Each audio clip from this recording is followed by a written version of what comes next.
Aldamótin 1800 gátu börn ekki leikið sér eins mikið og þau gera í dag því þau þurftu að hjálpa til við störfin heima hjá sér.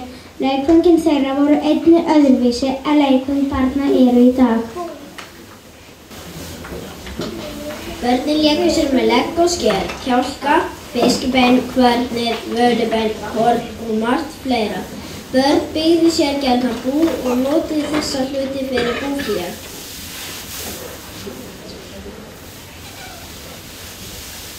Kindur jarn í kofunum, kýrnar baul á bássunum, hestar hnegg í högunum, hundar gert á bæjunum.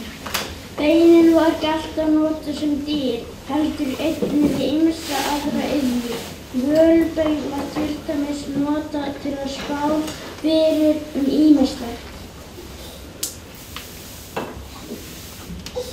Völubein gaf möguleika á 3 svörum eftir því á hvaða hlið beinið lenti.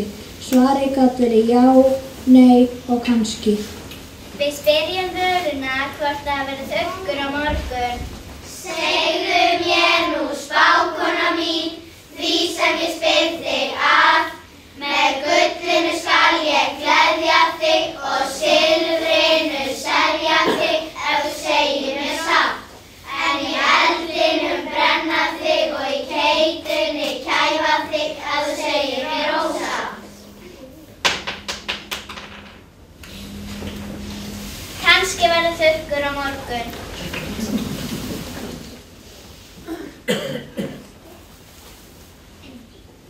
Hey krakka, eigum við að syngja? Já.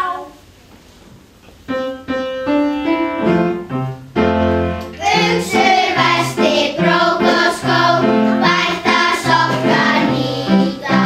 Húfu, tetur, hálsklút þó, háleistana hvíta.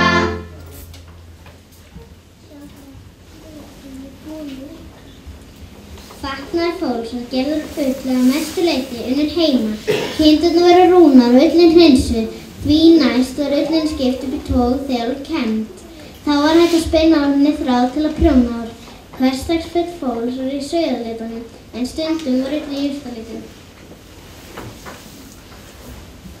Fólk bjó í torfbæjum sem byggðir voru úr torfi, grjóti og timbri. Baðstofan var aðalvistaveran. Þar mataðist fólk, vann og svaf. Á kvöldin las húsbóndinn gjarnan upphátt fyrir heimilisfólki því til skemmtunar. Grímur Þorsteins á borð.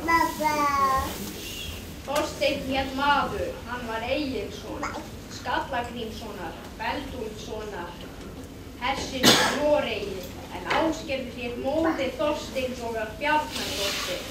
Rokkarnir eru þagnaðir og rökkrjóðir hljóð. Syngdu þig nú barnið mitt og sofnaðu hljóð. Syngdu þig og láttu aftur litlu augun þín, svo vetrarmyrkrið geti ekki villt þér sýn.